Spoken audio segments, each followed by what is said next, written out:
The first bite. Sinking her teeth into the fruit, the sweet relief of surrender spreads across her tongue, infusing all her senses. Eyes closing to savour this new flavour as each slow, delectable mangication courses a tingling through every enlivened nerve. For a moment, she is oblivious to the man on her right or the serpent on her left. Absorbed as she is in this fruit, so they too are absorbed in the observance of her abandon. The sly eyes of the serpent, the wide eyes of the man, his mouth gaping, Adam hangs on her every move. How the juice runs down her fingers, along her arms, down her chin, onto her chest. She is more vivacious than ever. Turning to him, her eyes bright with delight, a little nod is all he needs, and now he reaches out and takes the plucked fruit from her hand. It is like nothing else. The sweet, fresh, deep, thick taste coating his mouth, seeping into the depths, warming, thrilling, reviving. He looks at Eve. She looks at him. Without words, they have said all they need to, and the feast begins. At first, they feed each other, passing the flesh of the fruit between their mouths in kisses of ecstasy, plucking one after another and another from the overhanging tangle spinning above their heads. But no matter how many fruits they partake of, their hunger cannot be satisfied. And soon they are gorging at opposite ends of the tree, picking and pigging, stripping bare each branch, consuming compulsively until they meet around the back under the one remaining morsel that still remains at the end of their insatiate banqueting. It glints like a wink from between the leaves. The serpent's laughter echoes on the air. For the first time in their lives, the first time in all creation, two people look at each other as a threat. The two who were one are divided by suspicion now. Adam regards no longer her beauty, but her vulnerabilities. He calculates that she is no match for him, being smaller, her arms somewhat slender.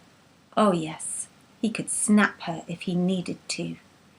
Eve makes the same calculation and, noting the softness between his legs, contemplates a kick.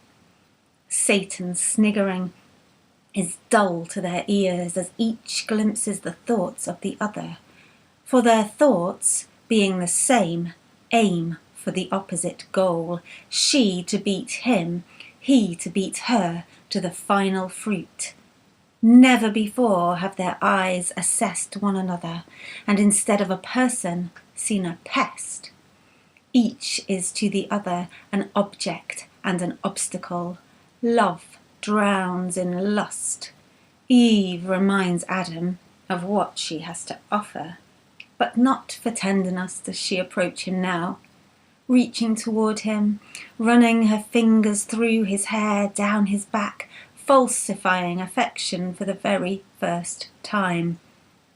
Not to love, but to distract him, to protect herself from the very thing that she would, at this moment, do to him if only she were the stronger of the two.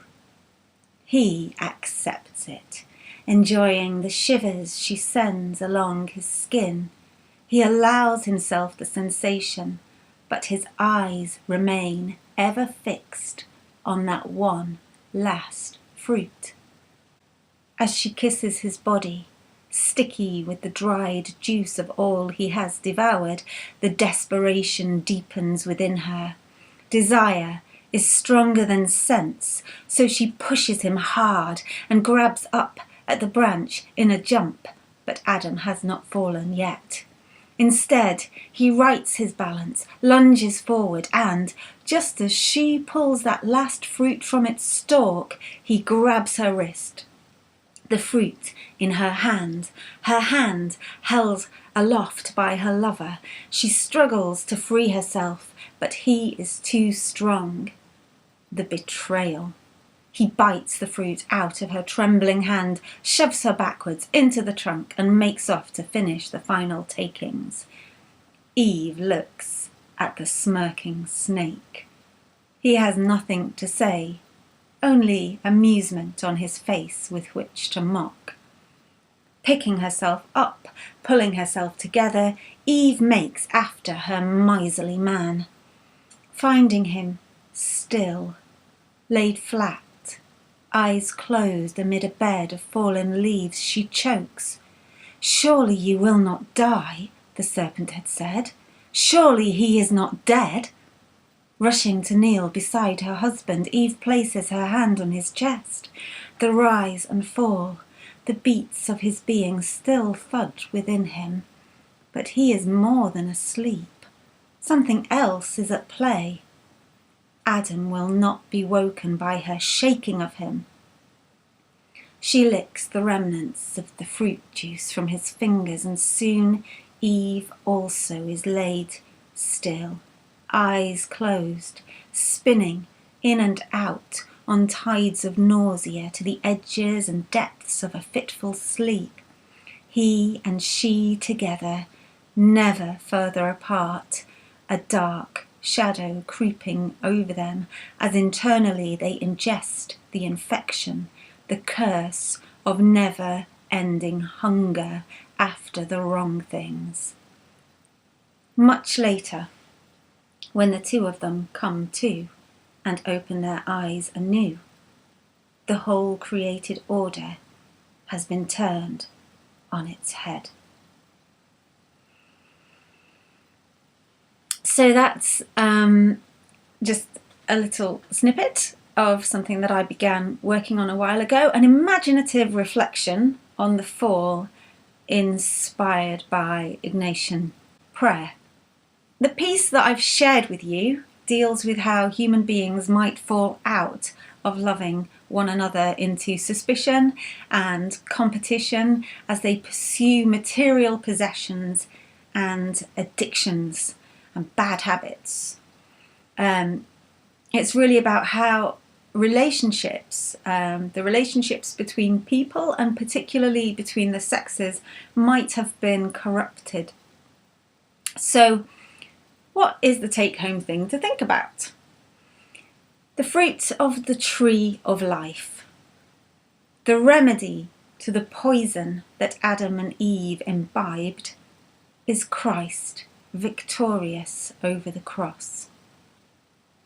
Here's something to think about. How can we feed and nourish one another?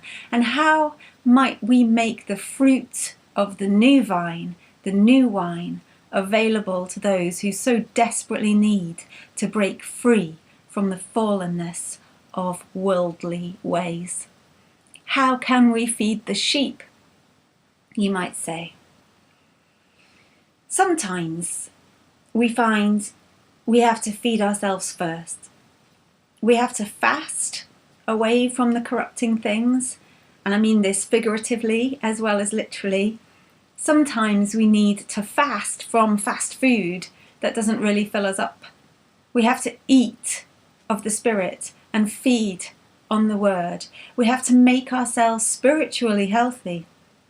And that is what Lent is all about.